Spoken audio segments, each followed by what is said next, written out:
I'm John Wilson. Welcome to Owned and Operated. Twice a week, we talk about home service businesses, and if you're a home service entrepreneur, then this is going to be the show for you. We talk about our own business in residential plumbing, HVAC, and electric, and we also talk about business models that we just find interesting. Let's get into it.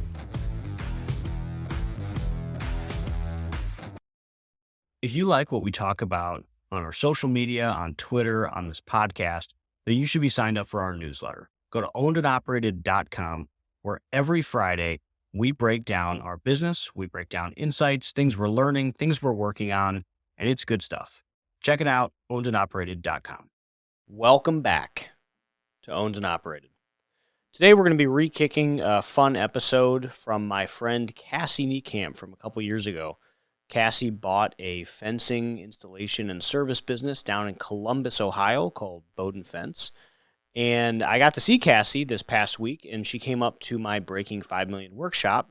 And it was a fun episode to reminisce on, because when I spoke with her a few years ago, she was doing under $1 million, and now they're past $3 million, which is awesome. So just really fun to remember where she was when she bought it and see what she's done with the business. Welcome back to Owned and Operated. Today we have Cassie Niekamp on with us today. Welcome, Cassie. Thank you. Cassie and I we were ships passing in the night a few months ago at the Akron Small Business Meetup. You came all the way up here from Columbus, and we didn't get a chance to meet, but we connected a few weeks later. And your story was pretty cool. You bought a fencing company, and that's most of what I know. So how about you fill us in with about a 60-second primer into what you're all about? Sure. So we are 7 months into a fence company acquisition. They had done roughly about $750,000 in revenue over the past 3 years. There was a little bit of variance there, but that was pretty average. And we have a crew of 12 employees. That's pretty good. What did you do prior to taking over the fencing company? Prior, I was involved with 2 different startups. One was a digital marketing startup out of Ohio. We grew from almost nothing to, by the time I left, they were about 25 million in revenue. It was overseeing some sales teams there. And then I moved to another startup out of Chicago called Cultivate Advisors. They're a small business consulting company, and I was doing recruiting and sales for them. Okay. So I feel like I know the name of the digital marketing startup. Yeah. So you were leading sales teams for both, right? Or you were in some version of sales in both? That's right. Yes. Leading sales team for the company's name is Rev Local out of Granville, Ohio. They're a great company. I actually full circle just hired them on for some marketing services for us, which was cool. Fun. And then Cultivate was just awesome. It was just a great group of people, super, super intelligent group of people. And I helped them initially in sales and then moved into their head of recruiting, which I did for about 2 years. And so I had a really fun job of convincing people to come on board with Cultivate. And oftentimes it came with a pretty significant pay decrease to start before ramping up. So I honed my recruiting skills. Yeah. So what did Cultivate do? Like, I get the digital marketing. Yeah. But what does Cultivate do?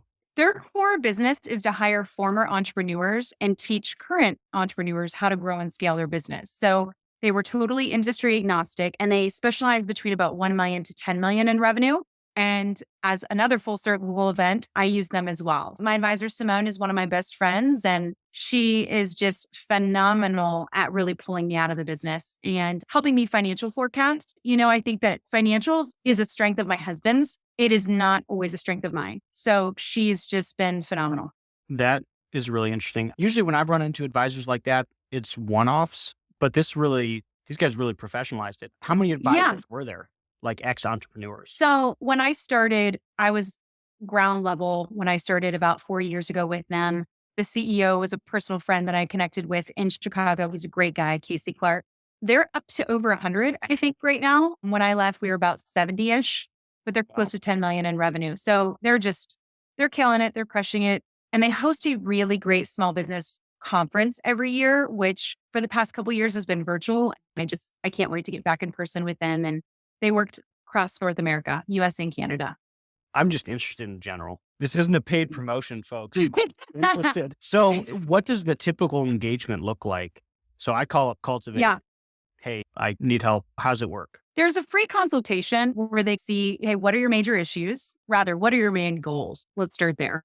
What issues should growth or constraints to growth have you been having? And then we really decide, is this a great partnership? Is this something we can help you dive into? Is it not? And, 9/10 of a lot of the challenges in business are just either people or processes. And so if we can help you either hire, retain your folks, or come up with some really great processes around finance, operations, marketing, sales, the rest of the pieces really fall into place. But I just find it, it's the same thing of having a counselor or a therapist personally, having somebody removed from your business who can shed that insight, I think is just worth its weight in gold. I would highly suggest them at a moment's notice, but really just outside consulting as a whole is just so beneficial, I think. Yeah, we've had a variety of different things that look like that. We had a business coach early on, and that sounds a little bit like what this is. Ex-entrepreneur, built his business, sold it. We had a larger strategic coach. That really wasn't the title, but I don't know how else to describe it. And then right now we're dealing with outside folks to help us implement some cultural stuff. But I do totally agree with you. It helps a lot, helps you level up. And that's a cool thing for ex-entrepreneurs too, because half the time they don't know what to do. Definitely. I think there's such credibility when you say, hey, I remember what that felt like to fire my first employee, and that sucked. And this is how you're going to navigate through it. And there's such an emotional play in business as well, as much as sometimes we don't want to acknowledge that. Yeah, no, it's absolutely emotional. Okay, so 7 months in, we'll dive to you. Sorry. That was interesting. So 7 months into the fence company, used to do 750,000 in sales, 12 employees. Did it always have 12 employees, or is that a new number for you guys? When we took it over, I think there were 9 or 10, and we've added about 2 to 3 more roles to the business. By the end of this month, we'll actually have a total of 12. I'm getting ready to hire an installation coordinator that's going to take a lock off of my plate, which I'm really excited about. Some admin stuff that I can have some help with. But yeah, we have an inside sales role that's new, and the installation coordinator role that's new. Can you walk me through the org chart? I sure can. So before we came on board, I felt like there was a heavy separation between office and field. And in our business, the most important team members are the field. They're so amazing. They're so dynamic. They're just awesome guys. But we have 2 crews. So 2 crews of 3 individuals that run out in our field to do fencing installs. We do every sort of fencing, gate installation, gate operators, etc. And we have 1 gentleman who is head of our shop. So we have a full-time welder who pulls jobs, stages, is in charge of materials, and also welds like their custom gates and that sort of thing. Believe it or not, there's a lot of fabrication and fencing, specifically with our commercial clients and some of those sorts of things. So that is the field and customer facing team. Our sales team is comprised of myself. I do still a little bit of quoting, selling to our commercial clients. We have an inside sales person who does a lot of like fence drawings for major contractors, schools, property management companies, people who would have drawings and plans. He does a lot of that. We also do a decent amount of do-it-yourself sales. So people who want to install their own fences or contractors who want to install their own fencing. So we have him, inside sales. I have an office manager, and I have a installation coordinator who is getting ready to come on board, and an outside sales person as well who's getting ready to come on board. He's a replacement. We're backfilling for him. Got it. So when you're thinking about 10 to 12, that's like a tight team. So when you're thinking about these new roles, how are you thinking about, I don't know, when I'm thinking about hiring someone, it's because usually there's so much work. It's a full-time job to split this off. But I would imagine at your size, it's mainly like, hey, we want to grow here. How are you choosing to make these investments in these salespeople and install coordinators? Yeah. So I think when you're recruiting, you look at it through 2 lenses. One is constraint, like you're saying, there's so much work to be done. I need additional help with that. The next thing is opportunity. When I think about our installation coordinator, it's one of opportunity. So in fencing, you wouldn't believe it, but the average investment is between, let's say, $5,000 to $25,000 in terms of a residential fence. It is a monumental moment for people when their fence installation happens. And so her role is really to provide more white glove service to our customers' service touch points, like drip email campaigns, phone calls, that sort of thing. It's like a wedding. Like it's a heightened thing. And with COVID, everybody's home, they're nitpicking their interior and exterior of their home. And so for her, although it'll be helping me from a constraint perspective, it's also a huge opportunity to get very dialed into our customer service metrics, just more touch points, better service, all of those good things. On the residential side only, or is she doing commercial as well? She'll be doing commercial as well, but commercial is just, you and I have talked about this kind of previously, Sure. but it's a different beast. Commercial is, I don't want to say laid back, but in a sense, yes, until it comes to security, if there's a security breach on a property and it's just, I needed it yesterday, that's when things can get a little finicky there. But where we come into more like persnickety, hey, I want this changed, or hey, I have this kind of thing. Residential is a totally different animal. So where her skills and opportunity exist to really dial up this role will be residential, I believe. Okay. So in hiring this role, it's one of opportunity. You're going to provide better service. I totally get all of that. Do you think it's going to provide greater sales, increased margin? Like outside of just like a better experience, do you see a change in P&L?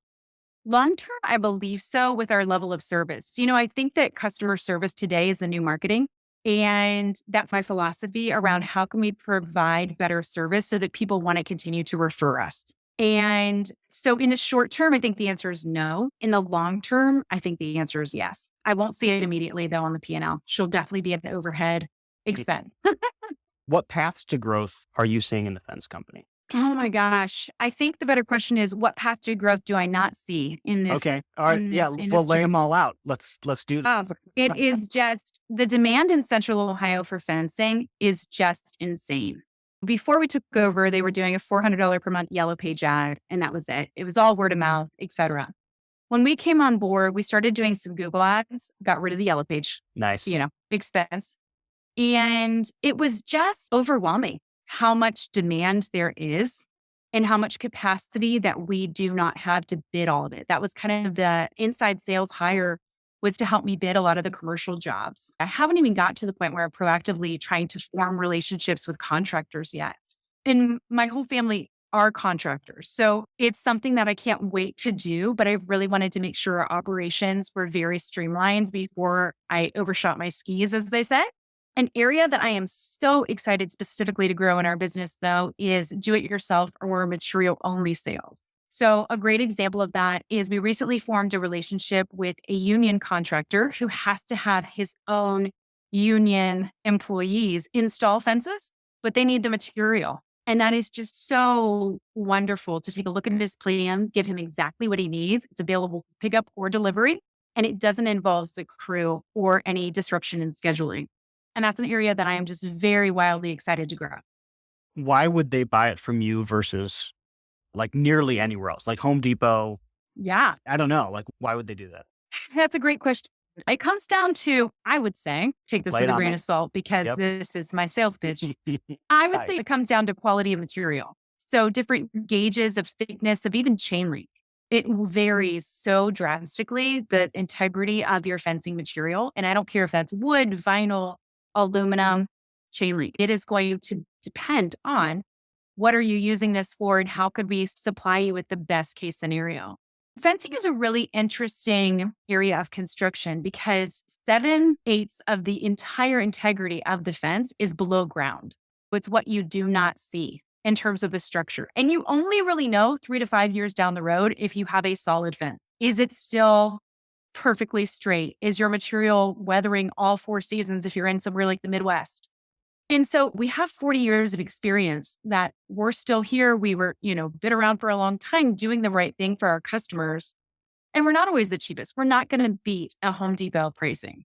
But if you want a fence that looks great 10 to 15 years from now, you're going to invest additionally. It's a good sales pitch. That's my spiel. Yeah. If you were up here, I'd be like, yeah, okay, I'll buy it. All right. So like wholesaling, you're seeing that as a good avenue for growth. All right. I'm into that. What are the other avenues you're seeing? We do about 50/50 commercial and residential. I just love to grow commercial. Commercial is, everybody needs events. If you have a commercial building or property or materials you want to keep housed in a protected area. Commercial is different to everybody. So in your world, what's commercial? Commercial is any business that has a property or product that they're looking to protect. And it can be schools, it can be colleges, it can be trucking, warehousing, etc. Okay. So That help apartment narrow it? buildings, yeah, it does. Apartment buildings, HOAs, that type of thing. Are we considering that commercial or residential? I would consider that, well, it gets a little tricky. We have a lot of property management companies that we work with, and I would say those are commercial. And they enclose rather. We just wrapped up an $80,000 project for a apartment complex over on the east side of Columbus. I would consider that commercial. It's not for one single resident, but instead it's a group of companies that own these apartment complexes. So yeah, it's good. It's a great customer to have. Yeah. So you really want to grow the commercial, bigger projects, more hands off, right? Like that sounds pretty attractive. How are you going to do it? Couple ideas. And none of these are proven because Okay. we haven't yet proven them. That's cool. But the whole reason that I hired John for the inside sales role was to help us develop, not only to gather plans from other contractors to help submit proposals, those sorts of things, but I love selling. I love sales. I love contractors. I've been around them my entire life. And our goal is not to go deep with 20 contractors. I want to pick 5 to 8 contractors who we really cherry pick to say, those types of projects are ones we want to get involved in. We have a great relationship. And it's more than just about the price because we have, I was looking back on some bids we had done in 2021 and they're never going to choose us, even if we were the lowest bidder around because we don't have a great relationship. And so I think it's all about those relationship building and calling on it, being eager to have that business supported and having great follow through. When you're looking for these type of contractors or relationships, would this be new construction? I'm trying to imagine how I would go about seeking these folks out. Yeah. My initial thought is that there's different segments. Like you have schools and colleges as one segment. There's a lot of fencing and, Oh high yeah, school, colleges, for that sort sure. of thing. It's funny. The more you drive around, the more fencing you see. I don't want to start looking because And then I'll buy a it's, fencing company. it's wild. Yeah. It's Yeah, yeah. wild. And so we have that avenue, but there's also commercial new builds, new construction. Absolutely. But then there's other subcategories like property management and different maintenance teams, real estate equity groups that own a bunch of properties. Like those are people that I really want to form great relationships with as well. Nice. Sitting here thinking of Peter Lohman. Yeah. I had coffee with Peter a couple weeks ago. Yeah. He's a deep critical thinker. I really enjoy our conversations. Yeah, he's a great guy. Did you close? Are you? I think ongoing. I think he'll reach out to me when he has a need, but yeah. Cool. All right. Well, this sounds pretty good. So focus on commercial. We brought on a sales guy. We're going to be focusing on relationships. Yeah, I like all that. What were some of the challenges that you dealt with in the first 90 days? Oh, my land. I would love to narrow it down to what wasn't a challenge. I think it was such a stable business, and so we felt really good about the margins. We felt really good about what we were walking into from a cash perspective. The business was stable, it was solid, and they had great people involved. What was interesting about our transition, just to be very frank, is that there was a foreman who was the seller's nephew that was with him for 34 years. This foreman, we kept pushing to have the seller introduce us to the foreman prior to the close. It happened about 2 weeks before. And I think it's safe to say that the foreman was a bit shocked that the business was being sold. So we walked into a situation that I think was a bit soured before we had a chance to really get in the door and prove ourselves there. Did he think he would end up with the business? I think so. Those are tough. I've walked into a few of those Uh-huh. and I walk away. Uh-huh. Yeah, that's tough. Okay, keep going. I guess Keep going. the takeaway is I should have leaned into that harder and sooner, but you want to be respectful to the seller around their relationships and their dynamic. It was his nephew, for Pete's sake. There was just a lot of knowledge in this individual, and we were really hoping that it would go smoother than it did. 90 days in, we decided to part ways. I really felt that his leadership style, my leadership style, were just really black and white, totally at odds with one another, honestly. Yeah. And so that was a big challenge. And I felt that I was really making a stand for the type of culture that we wanted in the business, what we were supporting, the behavior that we were rewarding versus the behavior we were not rewarding. And I felt like that was a very big pivotal point in this past 6 to 7 months in terms of what this business was going to stand for moving forward. So that was a big learning. I mean, a hard one too. Who did I just talk to about this? Oh, Sam Leslie. This was like 2 or 3 episodes ago. It wasn't a nephew, but it was a similar thing. And Yeah, the guy was like the license holder for the company, and he made the same decision because there's only one good decision. Unfortunately, sounds like you made the right one, but that is a punch in the stomach. How did you replace him? I don't think we had yet. We had a second foreman in the business who had 10 years experience, and he is just absolutely phenomenal, wonderful guy. We very much align on leadership, the kind of company we want to have. He's stellar, like total stud. That's awesome. So he took over more of that role, but we're really having trouble kind of backfilling. You could argue that this guy was the guy that we parted ways with was the Kobe Bryant of fencing. He was fantastic at his craft. He was very skilled. So replacing that has been a huge challenge. And it's something that I thought we could really internally develop somebody, but I think it's going to take a lot longer, many years versus what I originally thought. And so I think we're going to go outside and hire for some leadership additionally, but we'll see how that goes. Yeah, that's a big difficulty. That's tough. Sounds like you made the right decision. I feel really good about it. But yeah, I wish him well. I feel really good about our trajectory and the people we have on board and where we're heading. Even if it cost us some production and some skill inside the business, I think it's the right move long term. Yeah. Have you guys started hunting for this outside hire? No, it is something that I'm getting ready to do in probably 2 weeks. Oh, man. Okay. So you have a lot of people starting to come on. I assume peak season is like April or like it starts to ramp. Okay. Yes. So you're prepping for like the bulk of your revenue. Prepping for the re-up. Another fun fact is I'm due with our second child in May. Oh my gosh. Congratulations. So I'm trying to get some people in place that I can depend on and feel fully ready to take on the role prior to me taking off for a bit for maternity leave. Yeah. You've said this is in line with that. You've said a few times we, and you mentioned your husband once. Is your husband involved in the company? Oh, he's always involved. He's kept his full-time job. So he helps in the business about 1 day a week, even if it's weekends kind of thing. But he is, I don't know, I think you're pretty familiar with EOS terminology. Yeah. He's very much the visionary role. I'm very much the implementer. Okay. That's a good match. Yeah, he does. And again, with that fresh perspective, he'll just pop in and say like one pearl of an idea. And it's exactly what we were looking for. So very much my partner in crime, even if he's not in the business full time. Yeah. The question was, I think you're the first person I've interviewed who is the president of a company about to go on maternity leave. Some version of it. That wasn't like a who's watching your kid or who's watching the kid. That was just like when you're not there, who is there? Oh my gosh. I will tell you, John, this was not our planning. We had tried for 4 years. You know, we have one son, he's 5, but we've tried for 4 years on a fertility journey that just didn't pan out until now. And all you have to do is buy a business and That's it. The stars align. So it was not our planning, but all in good timing. You know, it's interesting. I'm going to Mexico next week for our first vacation away from that's awesome.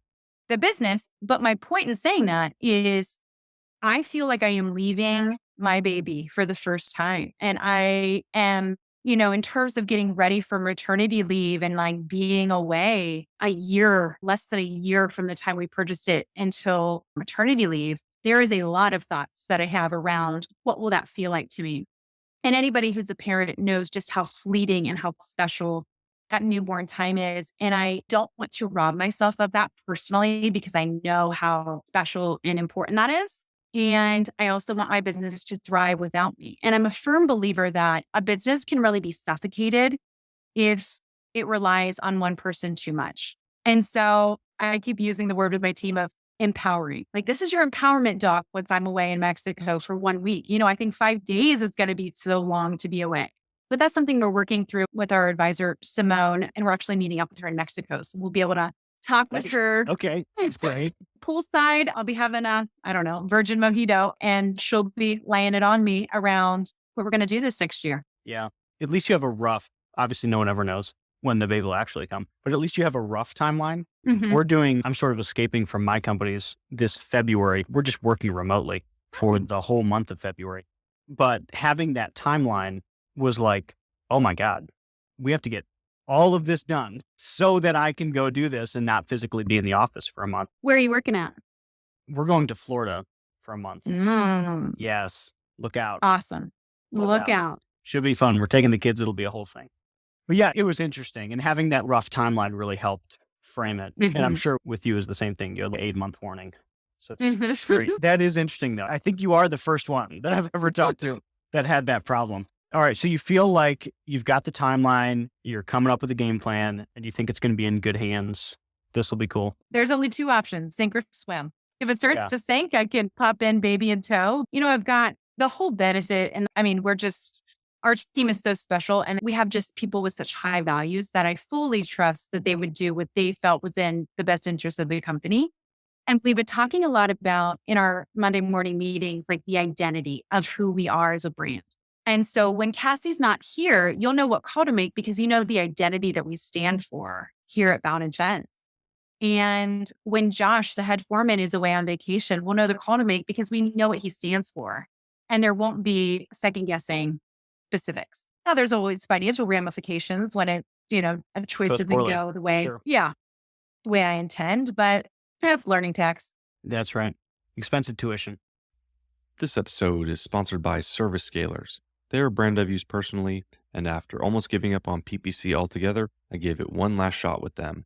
They were able to not only reduce my cost per click, but also drive consistent and high-quality leads. If you're a home service company, they specialize in PPC and digital media just for you. I would highly recommend giving them a call today. Okay, so you bought 7 months ago. Where do you think this thing's going to be in 5 years? What do you see the future of Bowden Fence? It's fun to have this conversation in January when we've wrapped up the year. Perfect time. I ran through my financials and I feel really good about where we are. One of the things to give you some insight. So we've done as much in revenue. So we did about $750 in revenue in 6 months this year versus what we typically did in 1 year. Yeah. That's amazing. So we are trending in a great direction. We made a ton of investments in the business. So our profit margins are slimmer than the previous owner because we've invested in wages, equipment, some new computers, some new stuff for the business. However, when I look at the 5-year trajectory, my husband always loves to talk about how many crews. And I think there will be a threshold of how many crews are too many in terms of, do we want to continue to grow or do we really want to maintain at a certain amount? I think that in my mind, 4 to 5 crews is right where I want to be. We have 2 now, hoping to bring a third on in the spring. And we've worked all year round. I mean, today it was 12 degrees when the guys started their day. And I typically don't love for them to work under 20 degrees. And I left it up to our team to decide if they wanted to work today or not. So moral of the story is I think that wintering the full year, I think it'll feel really good at 4 to 5 crews. What is revenue of 4 to 5 crews? It's about 4 million. Do you think the easiest way to get there is a push towards continued organic growth, or do you think you'll supercharge it with a tuck-in acquisition? My husband wants to acquire. I want to do organic. So we will see. One of the big holes in our business that we're looking to solve this year is we don't have really formalized training for our crews. And so in order to onboard and retain people and have them feel, again, that word empowered in the field, we really have to have formalized training and we don't have it yet. And so I have a lot of ideas about how that could look, how we could solidify that. But in order to have crews of that magnitude, we really have to have better training. So it's on our radar. Yeah, that'll be interesting. We found, it's not like rocket science, but for me, it was like a lightning bolt of a realization. But after I realized it, I was like, yeah, that was pretty obvious. Like the bigger we were able to just invest in different ways, right? Mm-hmm. Like, duh, obviously. But it was just like, I'm thinking specifically of this training thing. We came up with all these SOPs when we were smaller. They didn't end with the idea of, okay, we build this, we'll never have to rebuild it. Like the platform's built. And in our case, that wasn't what happened. We ended up having to rebuild a bunch of stuff, but it just got easier the bigger we got. But the growth was chaotic versus a solid push towards organic growth. So it's just whichever one you want to deal with. What do you do? I'm curious what you do for training for your techs. Do you guys feel like you have a pretty solid onboarding and training program? We do now. Didn't when we were your size. And we added a solid one at maybe 3 million. Okay. A solid crew or a solid trainer? So we added a solid onboarding program with training at 3 million. We brought in a full-time trainer at 5 million. Okay. That's when it got like very good, was the full person. But obviously that's a huge amount of resources for a Right. small company, a full-time trainer. Yeah, that's exciting. Yeah. But I don't know. Obviously, from an acquisitive background, I might be with your husband on this one. But Brandon, my normal co-host, who's like taking a month off right now, he would be on the let's just push for solid growth. All right. And the So thing that excites me about acquisition, though, is I think that we could have a fencing company with a bit of a different geographic footprint that we absorb into our company. That would be exciting to me. We're very outside of a geographic footprint. yeah, same trade, but like 45 minutes away. So got us Yeah. into a totally new market. It was a really big deal for us. It was a springboard.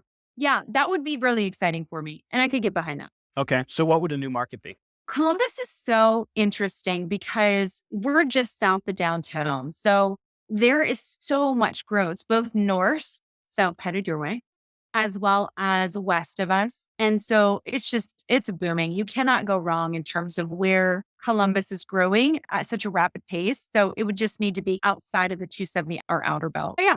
How do you market a fence company?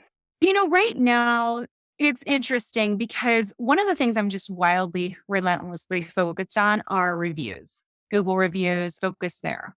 For a visual stimulation, because there's so much visualization specifically for residential, Oh, I'm yeah. using Instagram, Facebook to highlight a lot of our work, that sort of thing. But it's all ran by me. So it's, don't look with a critical eye. And it's been so low hanging fruit right now that I'm just, we're investing in a new website right now. And I'm excited about some digital marketing options when you search for fencing Columbus, Ohio. That'll be a no brainer to be that top of funnel search. But we have not had any issues with inbound calls or inbound requests as of yet. So it hasn't really been a sole focus for me at the present time, besides solidifying our brand, getting reviews online, that sort of thing. Yeah. I don't think he did fencing, but he did like other exterior roofs, siding, windows. And Facebook was a phenomenal growth engine for him. It was incredible. Organic or paid? Mainly organic. So he had 6,000, I don't know if they call it followers or what they call it on Facebook, but he had 6,000 people looked at whatever he was doing. And he was able to produce a few $1,000,000 off of that alone. Obviously, good reputation, and there was other stuff on top of that. But that is the exterior side of advertising on Facebook was crazy. Yeah. I couldn't do that as a plumber. What would I do? Toilets or something? Nobody wants to see Right. that. But Yeah. it was cool. It was really cool. My ears perked when your former guest, the gentleman from Squeegee Gods, Yeah, Johnny. was talking about Yelp because Oh, yeah. that was really fascinating. And Yelp is definitely, I think it's a third to fourth tier of something I would focus on from a social platform here in Ohio. But I believe he was based in California. Right. So anyways, I'm always, for my digital marketing days, I'm definitely going back to what was effective. And it draws such a residential crowd though. So I do want to be mindful of who I'm targeting.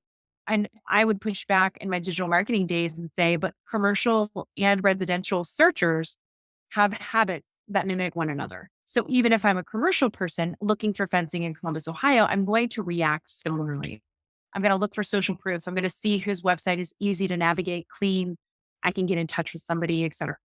What I'm more excited about from a digital marketing perspective are actually careers and recruiting. Right now, for blue collar labor, we've advertised on Indeed, and that's been our main channel of funneling in candidates. I had tried Facebook and I had tried also Craigslist. It was a dismal failure. So I'm really looking to have a careers page, and hopefully that will start to funnel in some folks as well. Yeah. I meant to ask this earlier. Instead, I got really interested in the advisor portion. But people that have backgrounds in, I just talked to somebody else about, mills. I find it really interesting when people have a big picture view into a ton of different industries. So Mills was on the sell side of companies. So that meant he got to basically look at the books of hundreds of companies on the way out the door. And I'm like, so why did you pick the one you did? Right. And it's not good or bad. I just want to know why.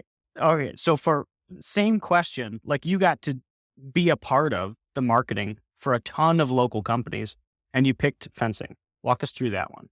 I have such a nostalgia for anything construction because I come from a family of contractors, electricians, etc. So you I were feel very, predisposed to some construction very much already. so. Okay. I feel very comfortable in that lane. But it was really influenced by, oh my gosh, I forget his name, Nick. Huber? Yes, thank you. It was a podcast on Sweaty Startup about these generations of older service-based businesses that really lack systems, efficiencies, et cetera. And it got me thinking. It was sent to me by my friend, Patrick Dichter, who I think you also know. I And actually think Patrick's about to support the pod. Thanks, Pat. I said, yes, he told me. And he just had his acquisition. He's 6 days And into he's his coming on for that acquisition. too. That's going to be Oh, cool. good. He's a phenomenal person. One of my best friends, just great guy all around. However, so listen to the podcast and really the business was for sale on Buy Sell Biz. Just found the online listing and we weren't actively pursuing buying a business. It was something that we had toyed around with, talking about. I shared the episode with my husband.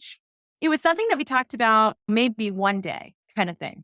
Met with the owner, basically drug my husband to this meeting. It was like, we're not buying a business, like move on. And I drug him to the meeting and we left that first meeting with the seller. And he said, we're buying a business. We were so enthralled by the seller's character and really what he stood for and his relentless pursuit to quality. We felt we really found something special. And so it was the first and only business we've ever looked at is the one that we purchased, which is Okay, that's not cool. something I'd also recommend, but Yeah, still, it it worked out. That's cool. I heard somebody else did that once with a sidewalk company. They were like, yeah, I think we're going to buy a business. They got on Biz by Sell. They only looked at one. And they closed a few months later. Mhm. Okay, so you were predisposed to construction.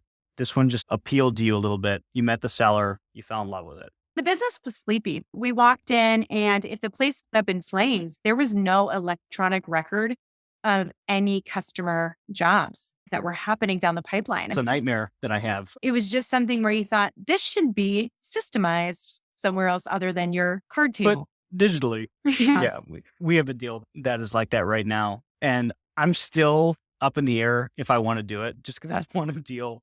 I don't want to deal with the digitization process. It'd be a great opportunity for somebody that has more energy than I do. But were you doing any marketing I know you were leading the sales team, but were you overseeing any fencing companies? Did you have a general idea of cost per lead or any of those metrics?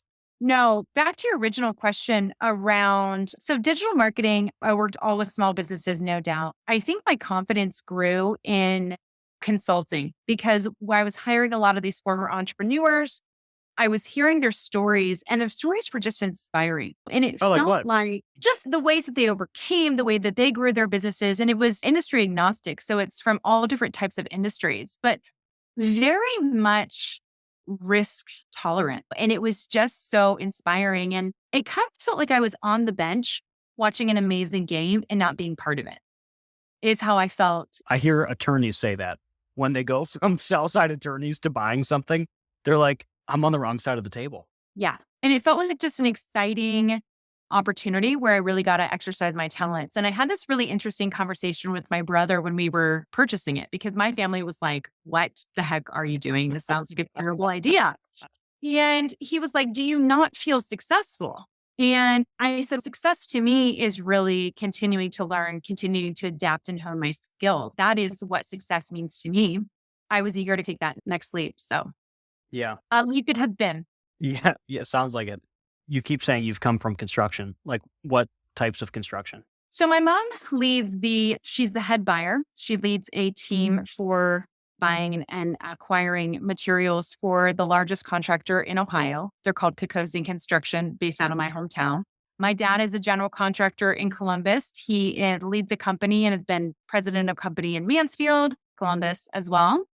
My brothers are electricians and my stepdad owns his own excavating business. Oh my gosh. Yeah. Covering the gamut. Variety. A lot of variety there. That's pretty cool. I want to go back to I'm going to buy a business thing. I don't think we talk about that very much on this show because usually I just forget to ask, I guess. So the original deciding factor, you were obviously thinking about it in some way before you got on Biz by Sell. There was a moment. So yeah, What was that moment and why did you end up being the one to run it? Yeah. Like my wife and I, we buy businesses, but that's what we do professionally. So Yeah. I don't know if one of us had like a job. Do you flip a coin for who runs it? I don't know. As a couple partnership, how do you make that choice? I think I had a real crisis of meaning. To get really personal, I told you we had a fertility journey. I had suffered a miscarriage and I just looked at myself in the mirror, and we have a beautiful 5-year-old. I'm very fortunate for him, of course. But I just had this moment of what does my life mean and where are my talents best suited? And I always think about the way he views me through his lens. What do my actions say? What does my calendar and pocketbook stand for? Like where is my time best allocated? What is he observing through my actions? And I had a very big crisis of meaning around where are my talents best utilized? And it felt like all of a sudden my 9 to 5 just wasn't enough. And it felt just like this angst within me.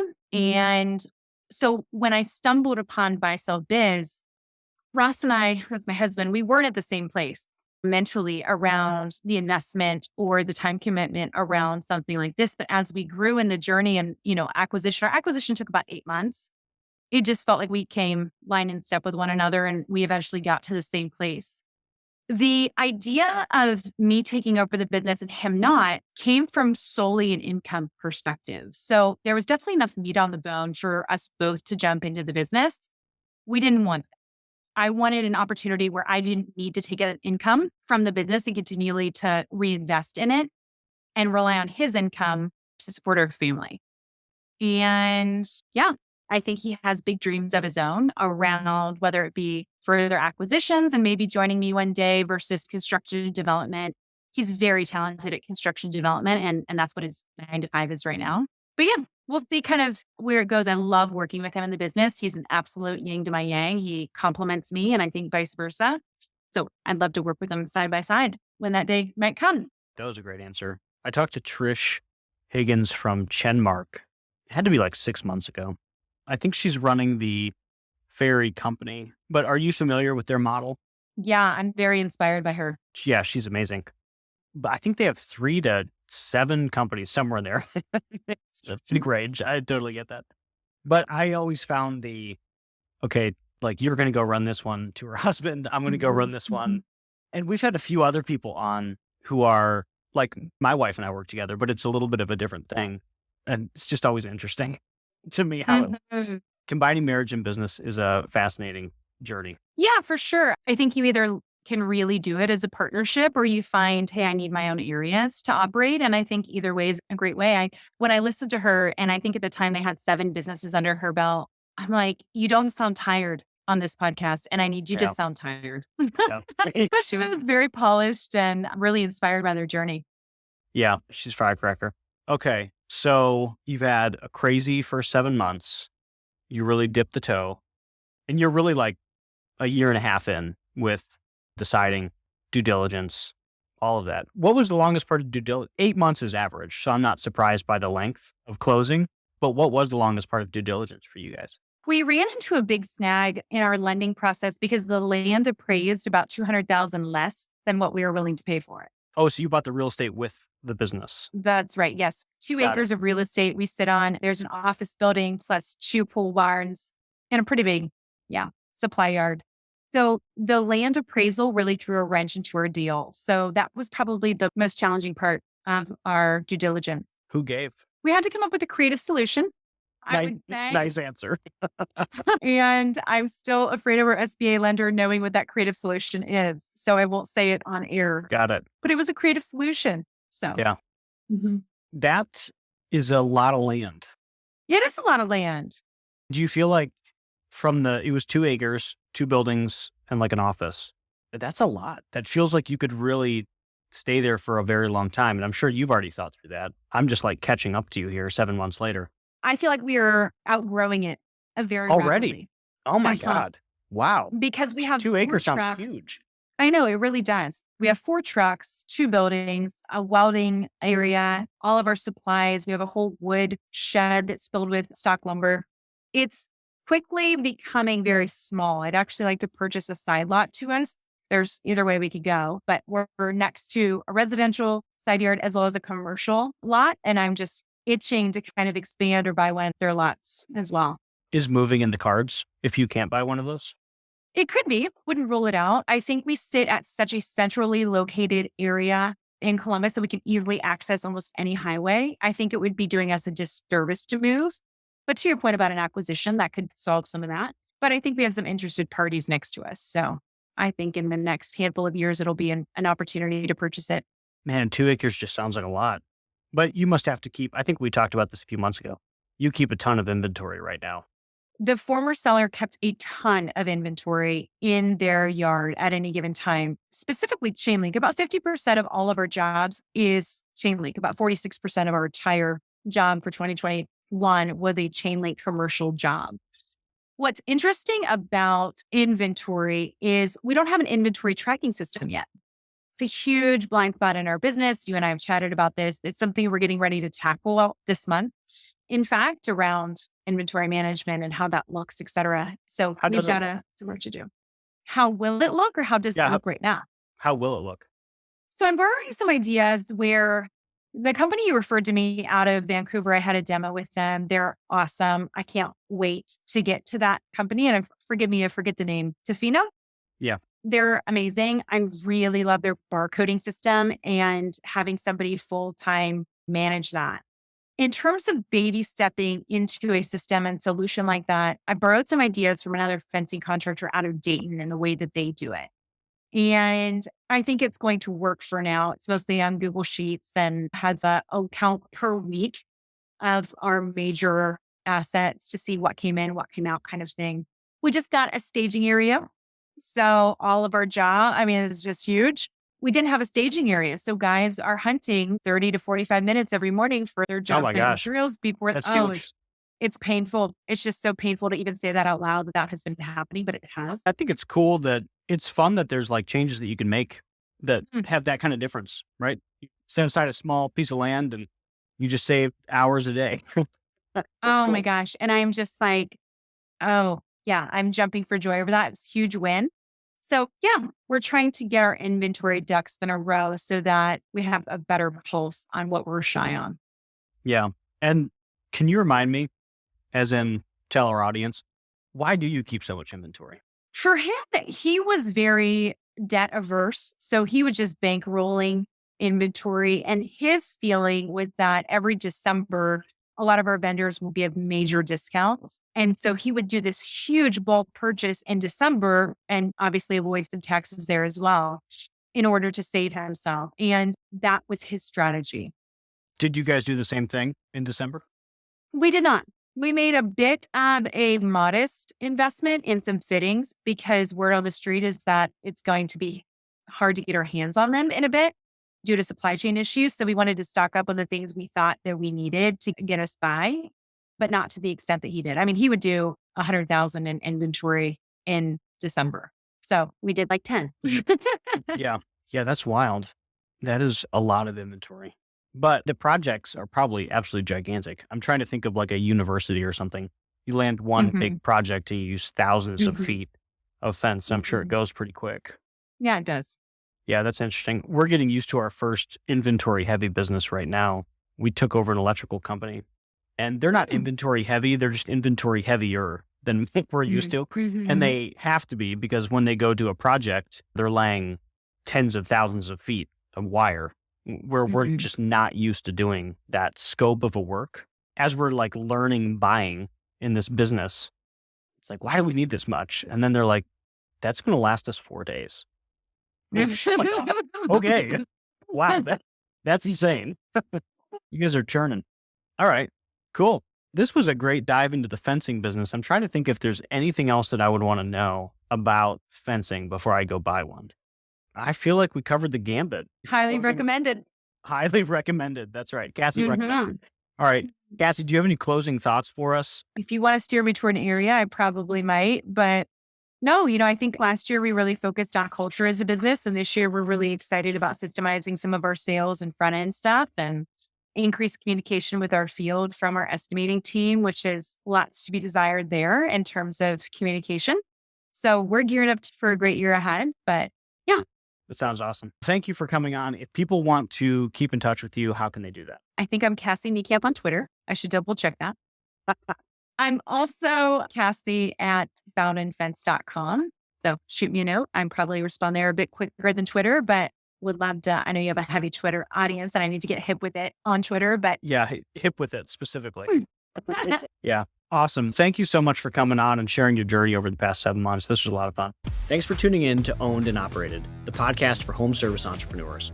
If you enjoyed today's episode, please hit the like button and subscribe to the podcast. If you have any questions or topics you'd like us to cover, feel free to reach out. You can find me on Twitter at @WilsonCompanies.